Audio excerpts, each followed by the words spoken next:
probably made some bad decisions.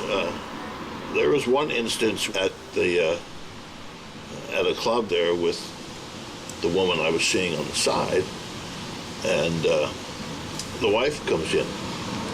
And so there I am, one on one side, one on the other, and the two of them decide to go to the restroom, and they're in the restroom for an hour. And I'm out there going, what the heck can be going on in there for an hour? But what come out of that is, the wife decided she was going to make an effort to support me, because that's what, this other girl, she was very supportive of the music. And so that's the other thing, when the wives start wavering about their support, when we had the support to begin with, then they waver, what do they expect? We're going to go and try to find that support again. We're only human. And our egos, we have huge egos. As musicians, all of us have big egos. Don't let anybody kid you. We all do. We all want it to be stroked. And when the stroking stops, we're going to find it somewhere, somehow.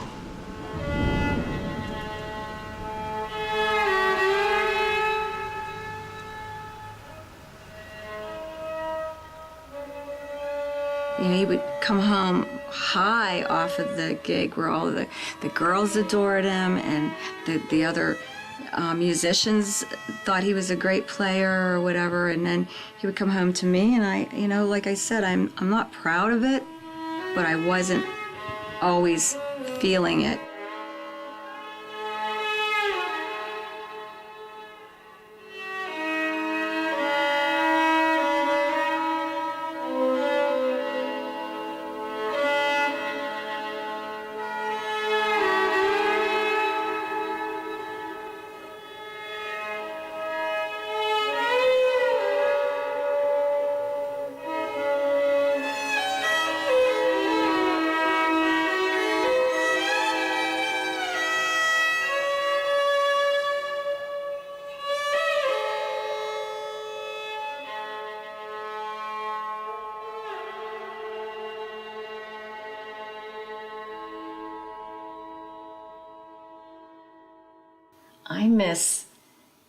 I miss hearing the music.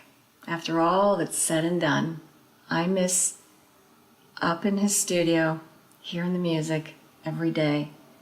The music that he would write, the music that was, even the copy songs that he would play, I miss hearing him play.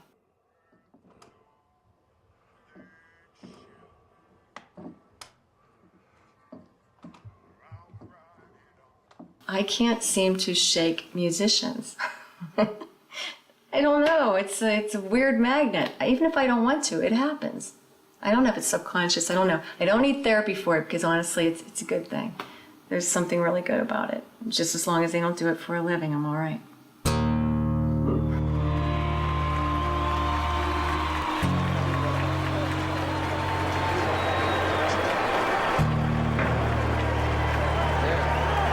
Life on this part. It's gonna be fun.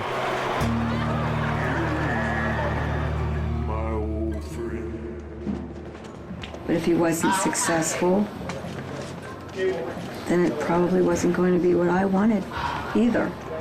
It wasn't what we bought into. It wasn't the dream we bought into. And then I felt like that was the end of my part of that dream.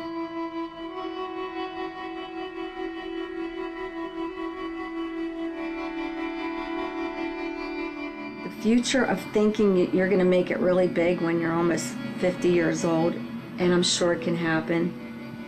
I just resented it because I didn't think that was ever going to be the case, and I wanted him to be, I really did want him to get a day job, and if he wanted to play on the weekends, play on the weekends. Basically, I have a little lawn care business for 8 months out of the year, and I work for Bocelli's Pizza for 4 months out of the year during the winter. I'm always pursuing balance in my life, in between my professional life and my music life, and my girlfriend and my son. I wish I wouldn't have given up the music as the means to be the breadwinning. After the second divorce, I succumbed to the pressure of earning a living by other means. Sometimes I write emails that I don't send, and right, but I don't send them. I used to send them, but that wasn't working, and it just didn't have good results. So I don't know how I deal with it. I just get down. I don't really act on it or talk about it too much. I never felt like I fit in. And then once I started playing the drums and drinking, and those two came hand in hand. When I got engaged to be married, I made a promise that I would never be involved with music again. So you can shoot me for that promise, because that was a great big lie. There's people who have been in music all their life, never left. Norman Nardini would be a good example. Has never done anything else but play music. There are guys who start out playing music and leave and never come back, probably because they shouldn't have been doing it in the first place. And then there's the guys who keep going in and out, and I'm one of the in and out guys. I leave for whatever reasons, but I keep coming back. I'm not turning. Hey, baby. This way. This way. My crew. What's up, my man? You look great, babe. Congratulations. I know you. I'll get it. I am excited because for you, my love. Would you ever do in front of 18,000 before? Never. You never did. 1975. That ain't what somebody told me last night. No, in 1975 Okay. I opened for Kiss at Cobo Hall in Detroit. Detroit, yeah. I wasn't the lead singer, I was the bass player at the time, but Oh, I've good though. feel pretty good. 60. He looks good. Oh, You're a punk. he looks Yeah. good for 60. You're a little snot-nosed. I'm talking to you guys about 60. He ain't caught up with us yet, that's all. If you got like a house and it's falling apart, and you want to get it back in ship shape, you can get a young guy to come in and get it done in a day. He'll come in and whack it up, and I know my I'll get boom, boom, boom, look, I'm done. Or you can get a guy, an artist over here that respects the craft. He's gonna come in. It might take him a month. But he's going to give every little detail the kind of love and respect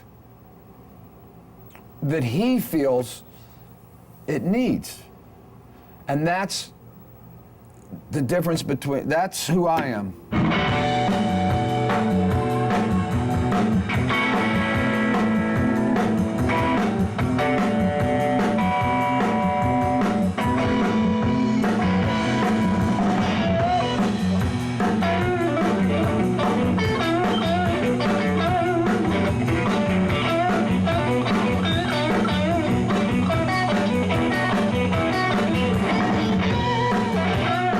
I think my family was overwhelmed at my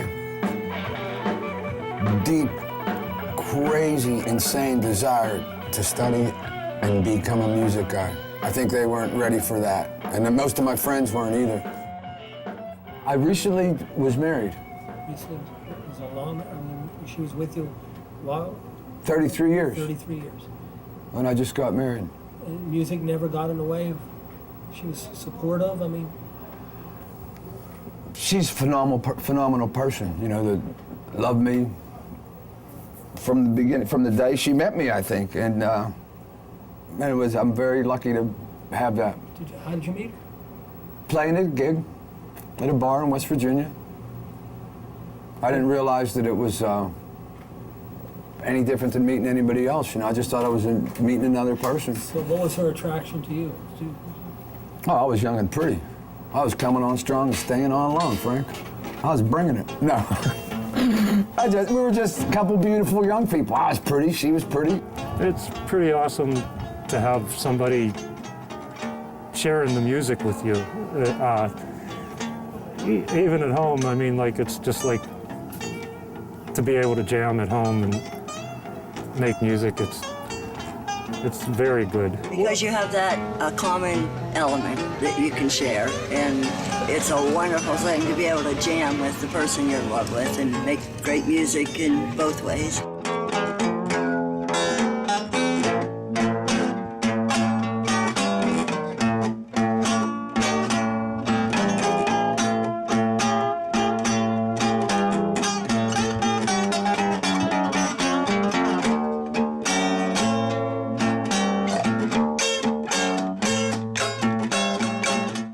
Guitar gets carried all around the house, and here, listen to this. You know, I could be in the bathroom and he'll be right outside the door playing something. And that's great, you know, and you're trying to pay attention, but it's really hard, you know, and sometimes you do get a little burnout because you heard so much the night before or whatever, and you want to give them the proper attention, but your just mind's not in it, and that makes it a little stressful. But, you know, usually I'll look at him and go, give me a minute. Just give me a minute, you know, and then he gets frustrated, but then I come down and I try to give full attention because it's important to him. And I mean, he loves me. He wants my opinion on it, and he wants my thoughts on it. He wants me to hear what he's doing, you know. I mean, that's why he's with me. When you love music, you encourage each other, and you're proud of each other's accomplishments, you know, private and apart from the team thing.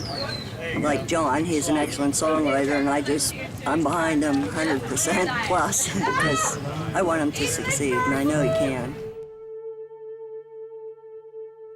Days don't end,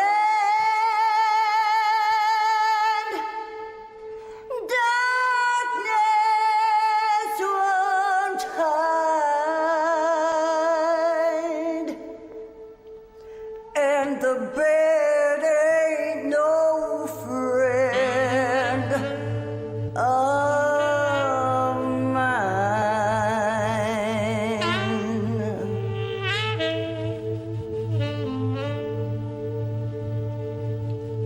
Like denim and leather, I'm faded and afraid.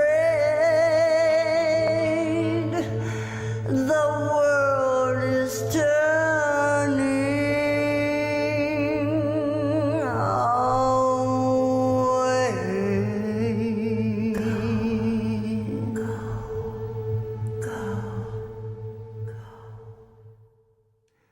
I had the dream of being a rock star, and we had had a lot of local success. Looking back, I wish I wouldn't have quit TKO when I did. Knowing now that here I am all these years later, still playing and still performing and still feeling like I do a pretty good job at it, I gave up a few years there, and I was with some guys that, you know, you should have stuck my nose to the grindstone, and don't know whatever would have happened, but that's what bugs me. I don't know what would have happened, you know. We got interviewed up in Clarion College, the radio station, which was very cool. It was the four of us sitting there. It was about 3 or 4 hours long. We actually ran out of things to say and do. And we'd play some acoustic stuff, and a couple of the college girls called up and come down and just playing that whole rock star thing, you know, living that out. That was great. And we were in the graffiti rock, the hard rock challenge. And one of the highlights was there was like 5 bands every week for 4 weeks. And they wouldn't tell anybody who won that night. Mondays at like noon, it was Sean McDowell, who's now on DVA and was on 97 Rock at the time. He would start out, okay, here's what the results from the rock challenge. And he'd go in 5th place, in 4th, and 3rd, and break it down. And I remember I took off work that Monday because I wanted to sit and listen, you know. We had the bottle of champagne, and that was to be my wife-to-be, was with me. And when they got down to the 2 last bands, and we were one of them, like they announced the 3, and there's 2 left. And when they said, and the winner is TKO,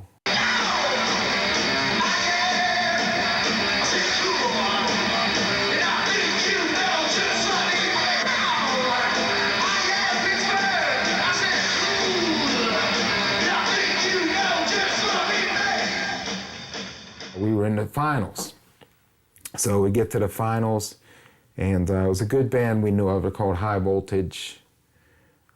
They later turned into Whiskey High. And Nick Cantonese, who later starred in Rockstar, well, didn't star in it, but he played in it, the movie Rockstar. Oh, with Marky. Yes, Mark Wahlberg. And now he's tours with Black Label Society. So they were very, very good.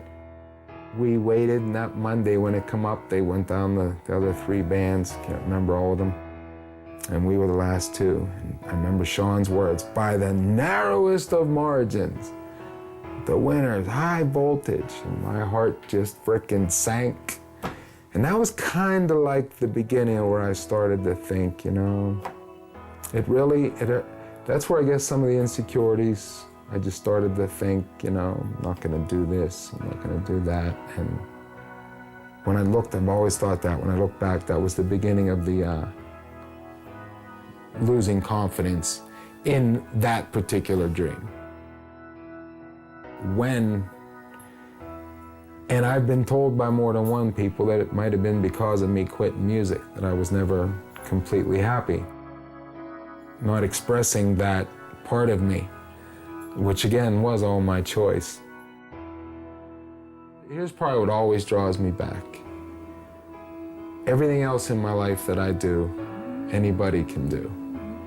And the one thing that people have ever said to me was, I wish I could do that. And when that's the one thing you got, that sticks.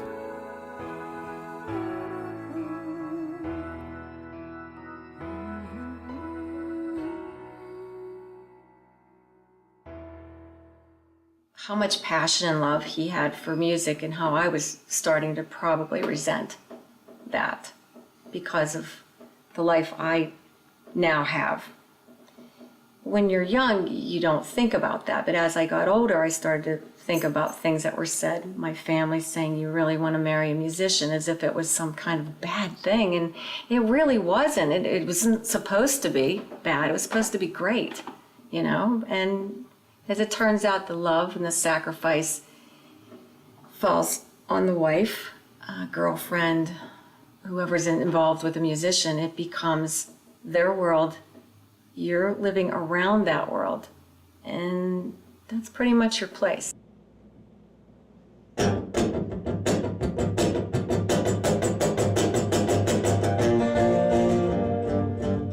It's a love-hate.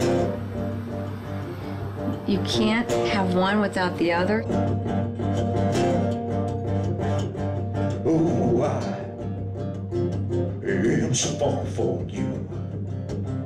So far, craving, damn, they're raving, damn, they're craving a piece. Oh, Anyone who knows and loves a musician knows there's a certain amount of ego involved in that as well. And it gets bruised easily. Do I wanna be the one to rescue? We're going down, yeah. You're gonna do, a musician needs to do whatever it is they need to do to function to the level that they need to be at.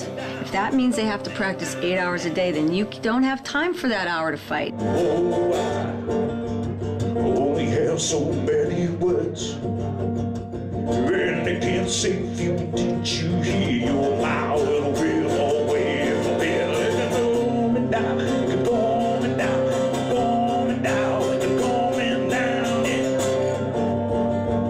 But when you have somebody that practices continuously to be better at his crafts, because everybody thinks he's the greatest player in town, and you're constantly focused on the music, and yet there is a whole life around that.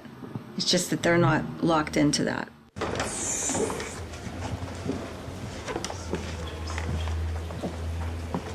Women are looking for ways to connect and create relationship. Men are happy to be in a relationship, but they're always looking for ways to be independent. So these two things are just naturally kind of at odds, which makes the intimacy piece so hard. Men, you know, sometimes with men, be involved with a man and he's got some passion in his life, and when he goes off and does it, it's like he fell off the planet.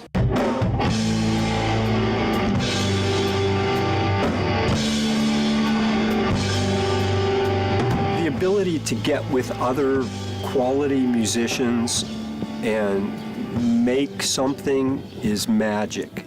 And when you find that situation, it's like falling in love with a woman. Everything is good. And you don't see any of the flaws. You don't see any potential downside at all. It's all good stuff. The longer you stay with the band, you start to see the pimples and warts and whatnot, and then it's how you deal with it after that. He got done with his gig, you know, and I always tell him to be careful because he has a CDL license, and like I said, starving musicians and artists, he has to make sure he has his day job. So I'm like, you gotta be really careful. You can't get pulled over. You know, you gotta stop drinking at 1 o'clock, start drinking water, because by the time they leave the club, it's 3 o'clock. You know, and I'm like, you gotta eat something. You know, I ain't pounding this into his head because I'm like, I still need you to go to work. I know you like your music, but you gotta be responsible. Well, turns out people were buying him shots. He had a real good night. He was hanging out. He was having fun. His phone went dead.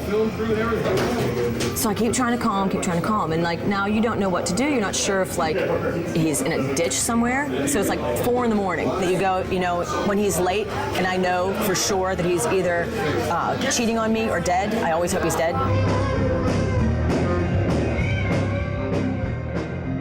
You know, it's funny, like the reruns of Seinfeld are on now and stuff, and they're like, you never saw Seinfeld? I said, no, I never saw Seinfeld. I never saw anything that was on weekend nights, you know, never go to movies, never go out to dinner like other people do since I was 23 or 22. I mean, just when you work in this business, every Friday and Saturday night you're at work.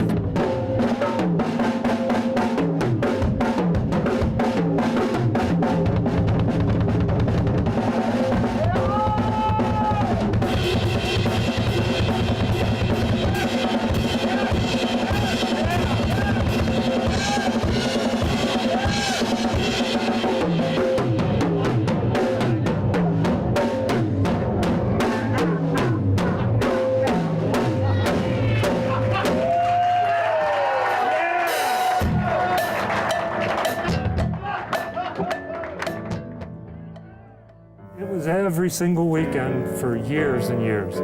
No matter what, on the weekend, you're used up. You know your time's used up. You know, you're invited to a wedding or something, you can go to the food part and eat and then say, hey, well, I gotta take off now. Normally, you know, 8:30, 9 o'clock till 5, 6 o'clock. I am in my business mode, in the world of capitalism, trying to make a buck. And then each evening is different. If it's not an evening with the kids, it's an evening with the band. And that leaves, if I'm lucky, 1 night a week with Susan.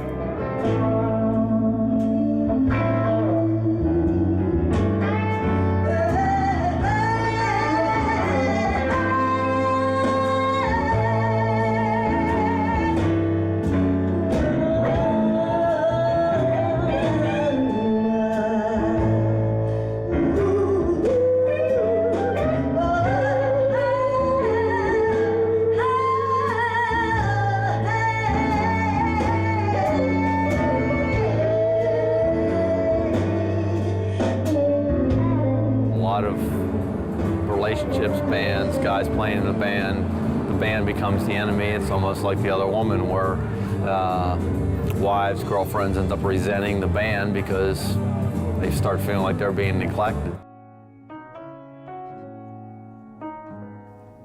I think he tries to make time, but I'm someone who's more calm and relaxed and likes chunks of time together, so I've asked him to try to carve that out.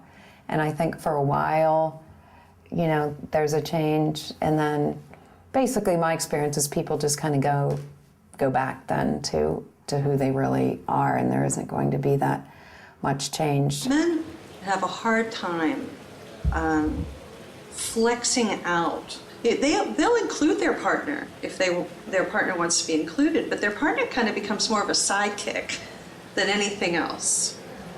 And it's sort of, I'm going to surf, and if you feel like surfing, come along, but you're not going to stop me. I was doing this when I met my girlfriend. I'd been with this girl for 4 years. But she knew going in, this is what I do. And it may sound cold, but I told her right up, don't ever make me make a choice. I can't even remember the last time she even came to, no, she came to a gig. She came to a gig last month. No, she frequents a lot less of the gigs that we have. Honestly, I probably, because I have somewhat of a resentment, sometimes I might not go just because. She really resents the shit out of it and the time that it takes me away from her. Wayward Soul one. At Club Cafe. When I had the flu? It's an incredible balancing act. The band is a burden every single day of my life. Right. You need to say it's important And to I me. didn't say that, but I think if she wanted to be there, she would be there. We have a commitment, and we are supportive and loving and all those things, and we live two separate lives. I can't go to all the things, so. Right. There's so many shows and so many events and so many Italian people dying who he doesn't even know their name. And I don't want to put pressure on you, because there's a ton of activities and social events, and there's a lot of musical activities. So therefore, actually, it's less pressure on me when she doesn't come, because then I can just focus on what's at hand, and I don't have to worry about how she's feeling or what entertaining her or making sure that I'm a good host, and then what's wrong with that? I've never noticed you doing any of those things. Oh. Here you are with someone who you respect, someone that you admire, that's 5 feet away, yet you feel like they're 5 miles away. Where I feel like sometimes I'm the cracks or the little spaces between the other things in his life. He kind of tries to fill with, our time together. And it's not, for me, it's not very fulfilling. I still love you,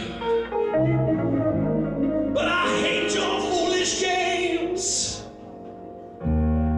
Leave me alone, I'm not placing blame. I met Charlie at the staircase lounge.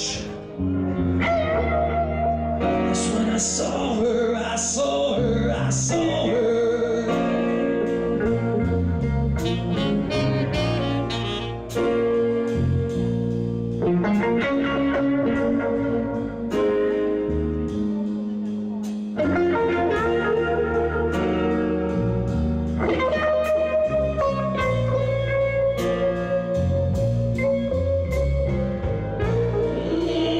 I just wonder, just take me right or wrong. Been through the 90s and dying, but just getting strong.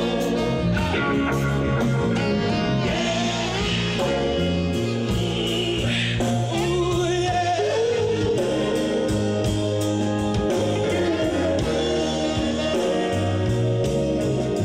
I just wonder, I wonder, oh yeah. Take me away to St. Louis, to the place I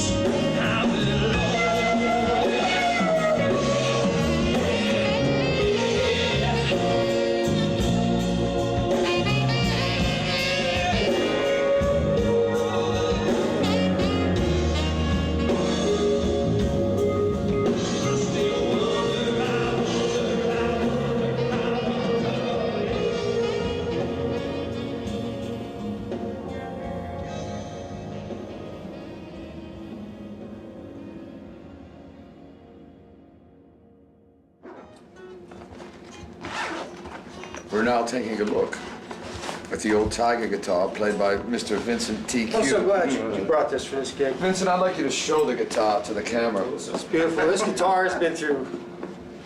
It should be in the Hall of Fame. That should be in the Rock and Roll Hall. Yes, This particular guitar represents the decadence of the 70s, 80s, and 90s of the entire rock and roll universe.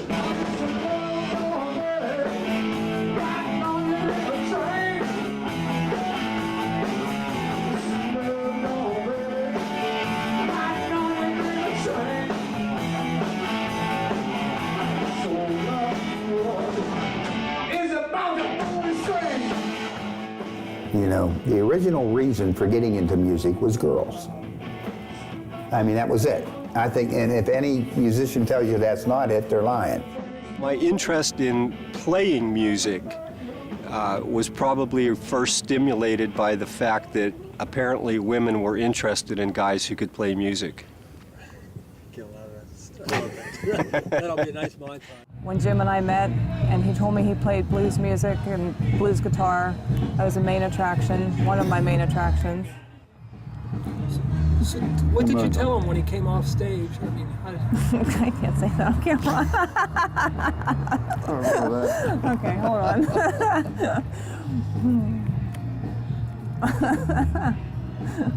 Now you're on the spot. No, Now you're on the spot. No. You can't say? No. Women? No, women were not attracted to me. they always went after John. I was always attracted to me being a good guy. I always wanted to be faithful to one woman. And no, I wasn't out to try to get all the girls. As a matter of fact, when I was done playing the drums, I couldn't even function with a girl, to tell you the truth. And that happened one time. I had my dream girl. I finally asked her home, and I got home with her, and I just couldn't perform. And you passed out. And I passed out.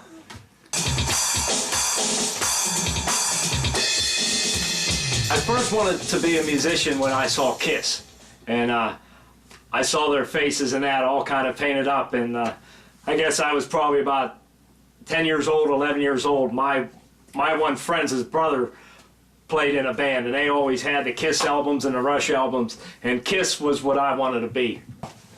I actually used to practice sleeping on the floor so that I could get my body in shape for the tour bus.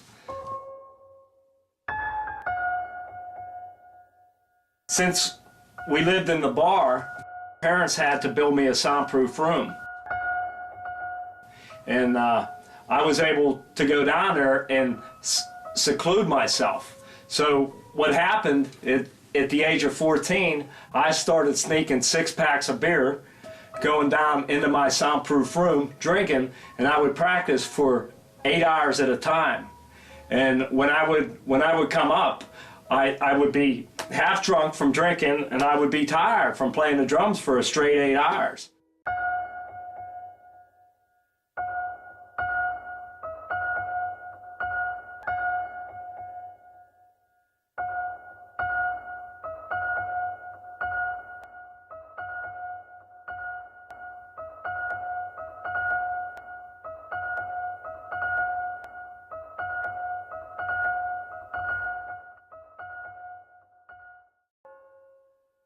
My mouth always got me into trouble, and it was Christmas time, and I said to my fiance, I said some pretty mean things when I was drinking. So came New Year's, she gave me the ultimatum. She actually didn't give me an ultimatum, she was moving on. And she was done because I gave her too many promises before that I would quit drinking, and she knew it was just another ploy. And so I loved her. I had my house in jeopardy because we both pay the mortgage, and I just see my whole world come crashing down. And she said she was going to move out in a week, and she moved little by little in a week back to her mom's house, and she was gone for good. So I knew that I had to do something. So I finally got on my knees and I prayed to God never so sincerely in my life to please remove the alcoholic obsession. And the next day I woke up and that last night I had a big bottle of Heineken, and I asked God the night before, please God, have this be my last drink. And I got up, and this big bottle of Heineken I just wanted that one little last drop. And I got up in the morning and I was tapping the bottom of it because I wanted the last drop, and that last drop never came out.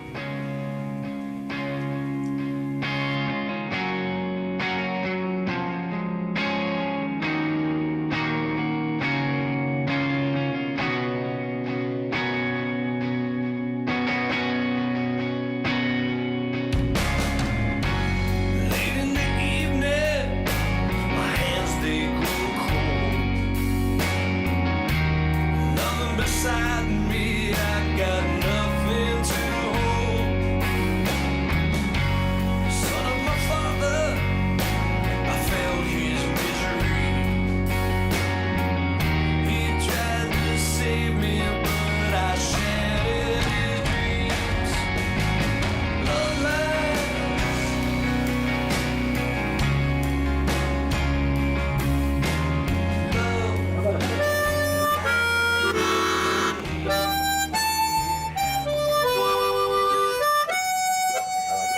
In my day, the only problem you had was drinking.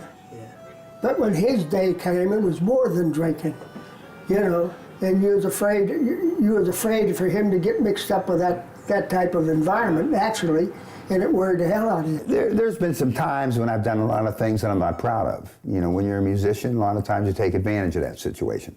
You can't take that back. An example? Drugs, alcohol abuse, you know, I mean, that's kind of part of it. Whether you choose to get involved in it, that's up to you, but sometimes you can't help it. Interesting, I'd watch him play all the time, and when I got into school, I learned to play music. I learned music on a saxophone, and I played drums, I played guitar, but I refused to play bass because my dad played bass. I played strictly boom, boom, boom, boom, and he goes boom, boom, boom, boom, boom, boom. He goes hog wild with his. He plays a lot of notes. He plays a lot of notes, and I just stick with the tempo of the song, you know. Baby, are you really bad? Mama, are you really bad? I played all around Lawrenceville with usually trios, a bass, fiddle, guitar, and a concertina. And then we used to come over here to Boom Boom and play from midnight to 3 or 4 o'clock in the morning. There'd be a fight every night. I remember one night, me and my wife was there, and right away a fight broke out. So I grabbed her and we got in the telephone booth with a bass fiddle. That's until the fight was over.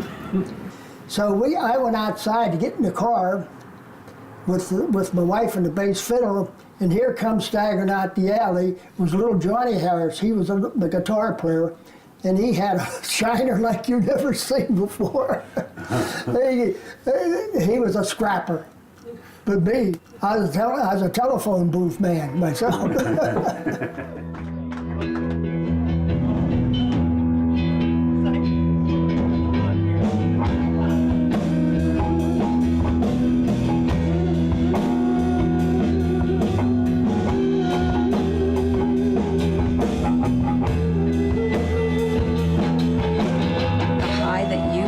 By being with these musicians, because a lot of them are very seductive, I should say, for lack of another word, maybe. I don't know. They're seductive, they're artistic. When a person goes out to a bar and sees a band play from 9 to 1 or whatever, they don't see the time that they drove there, set the gear up. They're going to have to break down afterwards, drive home, try to get a little sleep, go to work, get up, go do it again somewhere else, rehearsal time. I mean, they don't see all that kind of stuff. They just see that couple of hours that you're up on the stage and think, ooh, that looks like fun. It's a lot of work. It's a lot of hard work.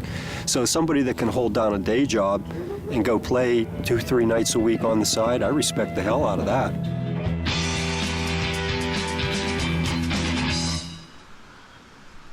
I think they're envious.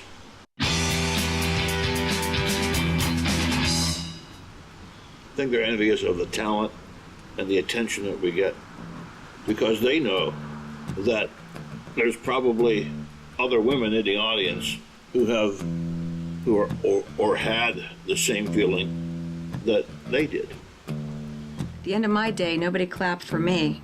You know, when I did all the diapers, the dishes, the temper tantrums and everything else I had to figure out in the course of a day, there were no claps for me.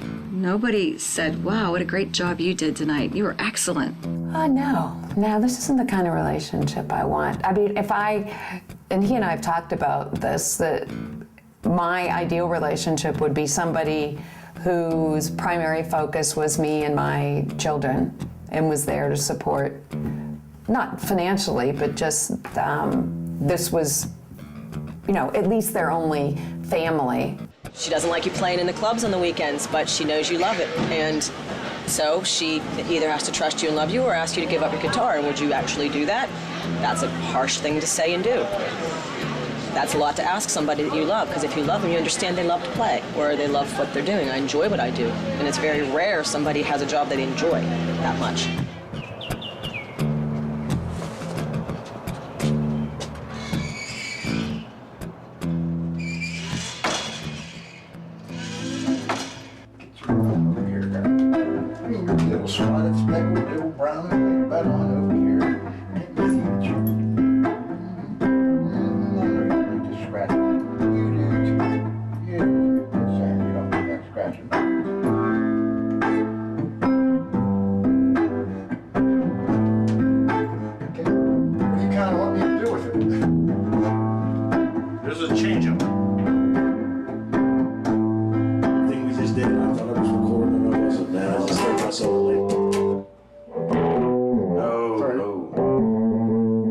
bit too much out of it. Yeah, find that sweet spot, man. Is that cool? It'll be cool. Hey, put it one more time around.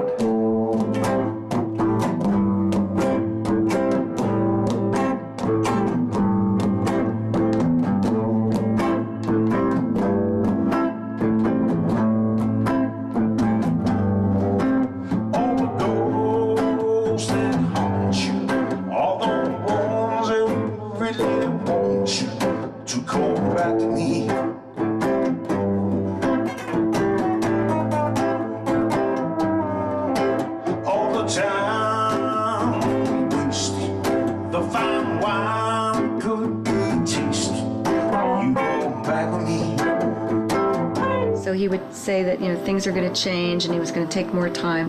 But the reality of it was he either couldn't or didn't want to. And I think now that we're not together anymore, I believe he didn't want to.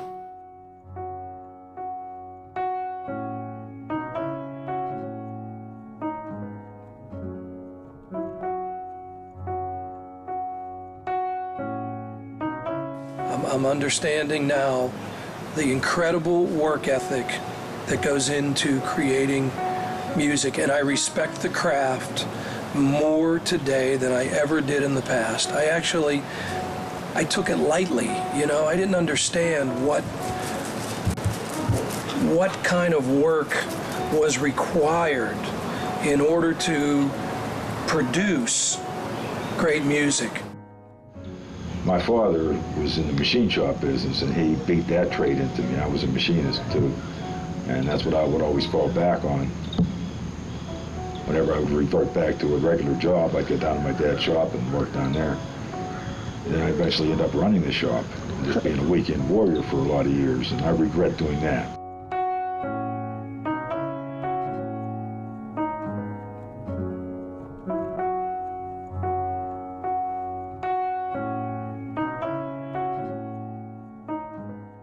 I never strived to be a superstar or anything. I just, but when I look back, it's like, I made a pretty decent living for a lot of years just playing, and I'm thankful for that. The only time I can remember stepping away from music for a long period of time was when my daughter was born. She's 23 now, but for the first 5 years of her life, I was pretty much a stay-at-home dad with her, and I didn't play that much music then, I don't think. Did you miss it? Oh, absolutely. Yeah, I missed it a lot. There's no way not to. It's part of who I am. I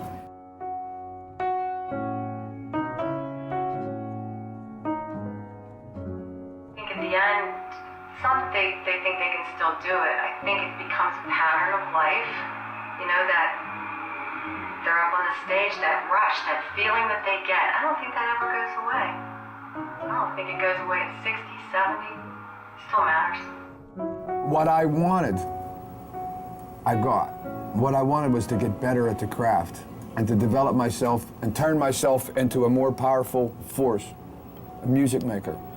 And I've been able to do that. I'd like to figure out a way to have done it faster and more powerful, but I don't know that I'm capable of that. When I was with the Diamonds and the Tigers, I was trying to become a star. I thought that meant something. As I've gotten older, I've realized how little it means. For sure, man.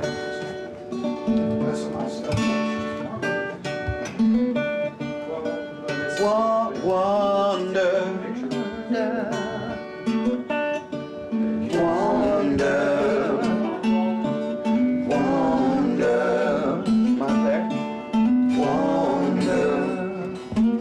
Well, when you start quitting things because of how old you are, I think that helps make you old. Wonder, wonder, wonder, wonder, wonder.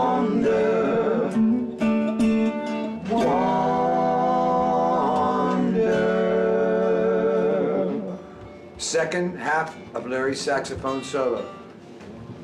2. Do you know what your notes are? I think so. 2, 3, 4.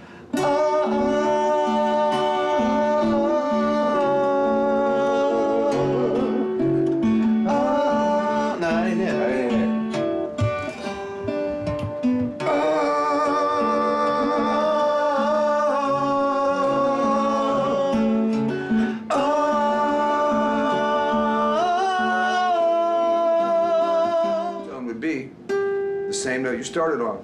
Okay. 3, 4.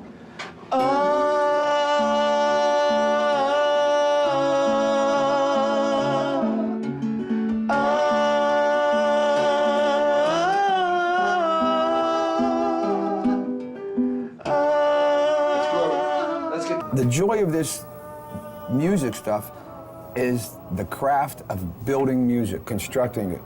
It's what an honor it is to take the same notes that Beethoven used and that Elvis used. There's only a couple notes. There's just a handful of them. And we're all using the same notes. And to be somebody that has that can get in there and mess with them notes and configure them and with words, you know.